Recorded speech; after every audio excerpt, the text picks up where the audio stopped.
हमारे सामने वेद प्रकाश आर्य जो राष्ट्रवादी पार्टी के प्रवक्ता है, इनसे पूछते हैं आज का 14वां दिन है, बाबा साहब आम्बेडकर हॉस्पिटल को लेकर ये आंदोलन करते आ रहे हैं, लेकिन आज बीजेपी की तरफ से उसको कई लाखों रुपए का प्रस्ताव भी मिल चुका हुआ है। उसके बाद भी आज डॉक्टर बाबा साहब आम्बेडकर हॉस्पिटल यानी इंदौरा के पास के हॉस्पिटल पे आज भी आंदोलन करे।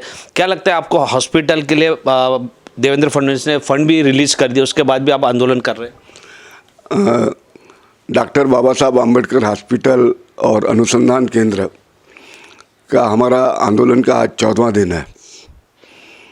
जब महाविकास आघाड़ी थी उस समय उप मुख्यमंत्री अजीत पवार जी थे।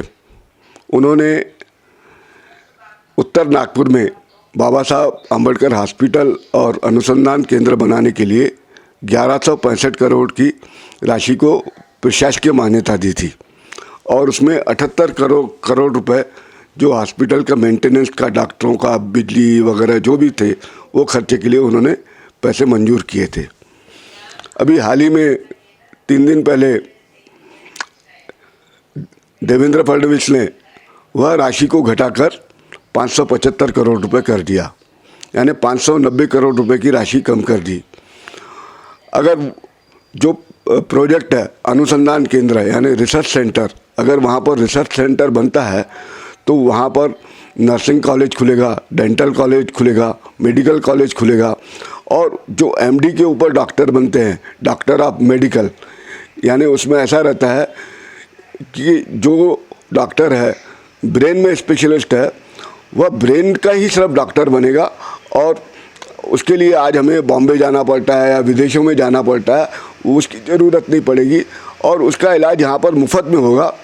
और इस उत्तर नागपुर क्षेत्र में जो मागास वर्गीय समाज के लोग रहते हैं, छोटी छोटी जाति के लोग रहते हैं, यहाँ पर 300 स्लम है। सबसे ज़्यादा स्लम नागपुर शहर के अंदर में टोटल 427 स्लम है, उसमें से 300 स्लम सिर्फ उत्तर नागपुर में है। सबसे ज़्यादा गरीबी की रेखा के लोग अगर विदर्भ में रहते हैं तो उस उत्तर नागपुर क्षेत्र में रहते हैं, इसीलिए इस हॉस्पिटल की अत्यंत आवश्यकता है।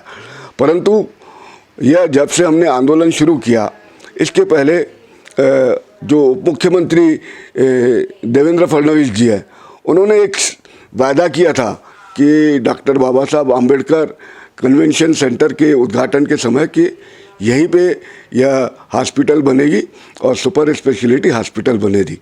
परंतु उन्होंने साजिश ऐसी रची बीच में, उसका परिपत्रक भी निकला और उन्होंने एक ऐसे आदेश दिए थे कि यह जो हॉस्पिटल और रिसर्च सेंटर है इसको बिहार में स्थानांतरण किया जाए। जब उसके कागज़ हमने देखे तब हमें लगा कि इनके मन में कहीं ना कहीं कपट है और उन्होंने इस तरह से साजिश रची। इस तरह साजिश रच के उन्होंने अभी 575 करोड़ रुपए मंजूर किए आंदोलन के कारण और उनमें इन्होंने यह साजिश रची कि हमको यहाँ पर, जैसे इन्होंने पहले धनगर समाज को लड़ाया, धनगर समाज को आदिवासी से लड़ाया, मराठा समाज को ओबीसी से लड़ाया, अब ये 575 करोड़ की राशि घोषित करके हमको उत्तर नागपुर के क्षेत्र के लोगों से लड़ाने की कोशिश की है, जो उनकी यह कोशिश नाकाम होगी। 575 करोड़ रुपए उन्हें पास करवाए और इससे कैसे लोग लड़ेंगे? लड़ने का कारण जो आप बोल रहे हो, लड़ेंगे क्यों? क्योंकि क्या है, यह 575 करोड़ में सिर्फ हॉस्पिटल बनेगा।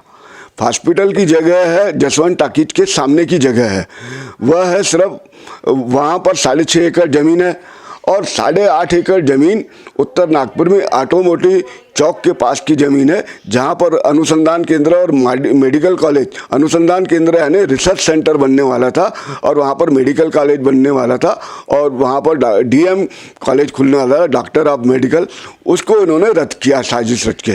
वे नहीं चाहते हैं कि गरीबों के बच्चे वहाँ पर डॉक्टर बने, बड़े बड़े डॉक्टर बने और यहाँ के लोगों को मुफ्त में इलाज मिले, और ये चाहते हैं कि जो प्राइवेट डॉक्टर्स हैं उनको ज़्यादा से ज़्यादा फ़ायदा मिले। और ये बिहार में लेके जाने की साजिश यह थी कि जानबूझ के कि यह जो प्रोजेक्ट है यह प्रलंबित हो जाए और इसको धीरे धीरे इसको हटा देना चाहिए, क्योंकि बिहार में एम्स है, एम्स जैसा बड़ा हॉस्पिटल है और वहाँ पर नेशनल कैंसर ऑफ इंस्टीट्यूट करके हॉस्पिटल है, और वहाँ पर लोग आज जाने के लिए कम से कम 25 किलोमीटर दूर जाना एक सामान्य आदमी के लिए संभव नहीं है। और यह हॉस्पिटल का जो मॉडल बना हुआ है, जिनके ये आर्किटेक्ट है मुंबई के संदीप जी, उन्होंने इतना सुंदर प्लान बनाया है, वह देख के। और दूसरी मुझे जो ऐसा लगता है, इनको डॉक्टर बाबा साहब आम्बेडकर के नाम से बहुत बड़ी एलर्जी है। जब भी डॉक्टर बाबा साहब आम्बेडकर का नाम आया तो यह कहीं ना कहीं इनके पेट में दर्द होता है और यह बोल नहीं पाते हैं। बाबा साहब आम्बेडकर का चुनाव में जरूर फोटो लगाते हैं, यह मजबूरी है उनकी फोटो लगाना वोट पाने के लिए, परंतु वो दिल से नहीं चाहते हैं।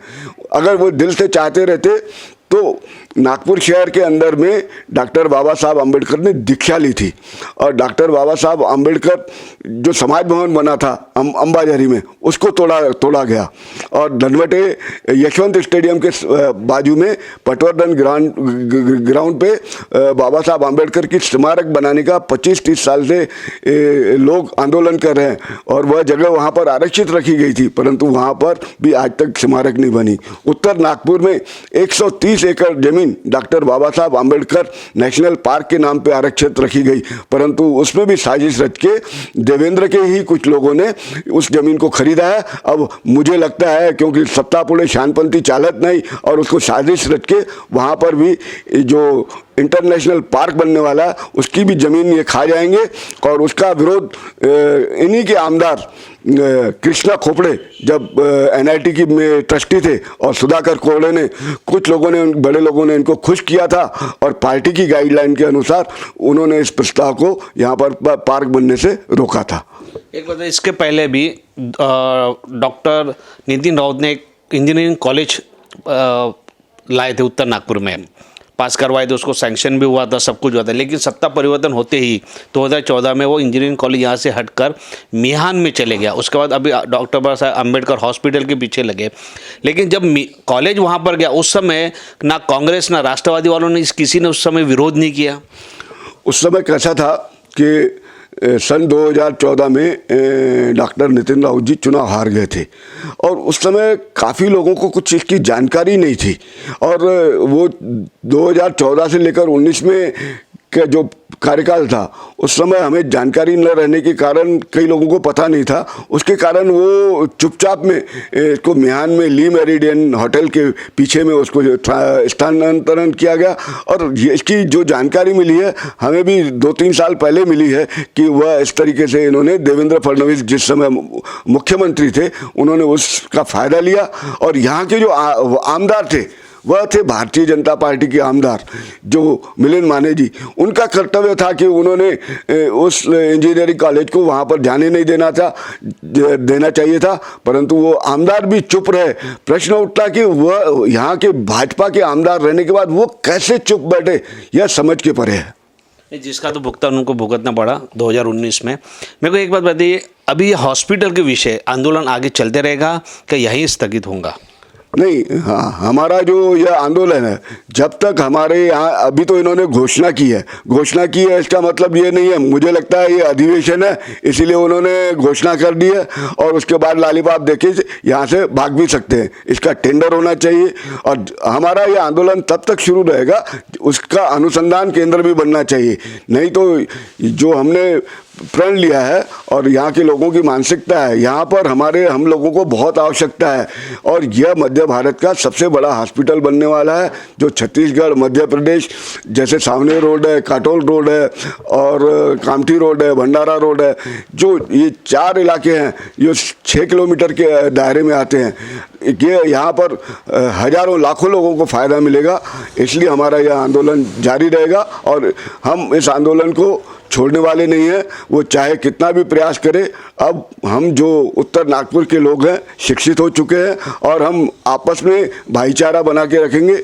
यह जो हमारे में यह फूट डालने की जो यह देवेंद्र कोशिश कर रहा है कि मैं मराठा को लड़ा, OBC को लड़ा दिया, धनगर और आदिवासी को लड़ा दिया, लिंगायत समाज को लड़ा दिया, कभी जादव को लड़ाते, कभी हिंदू मुस्लिम करते, हम अब लड़ने वाले नहीं हैं। इसमें आप ये बताएं कितने संगठन आपको मदद करे हॉस्पिटल में? इसमें भारतीय जनता पार्टी को छोड़ के बाकी सभी जितने भी पक्ष हैं आम आदमी पार्टी है, बीएसपी है, बीआरएस है, जितने भी पक्ष है, आरपीआई है और अपना वंचित आघाड़ी है, जितने भी पक्ष है, एमआईएम है, हर पक्ष इसमें सहयोग दे रहा है, क्योंकि ये किसी पार्टी का नहीं है, यह एक सर्वसामान्य आदमी के लिए की ज़रूरत है, सर्वसामान्य आदमी की मांग है। इसलिए यहाँ पर आम जनता जुड़ चुकी है और यह आंदोलन जारी रहेगा। डॉक्टर बाबा साहेब आम्बेडकर हॉस्पिटल के लिए सभी समाज के लोग और सभी पार्टी के लोग एकजुट होकर वहां पर आंदोलन कर रहे हैं। कैमरामैन अविनाश के साथ रितेश बोरकर, महाराष्ट्र टीवी 24 के लिए।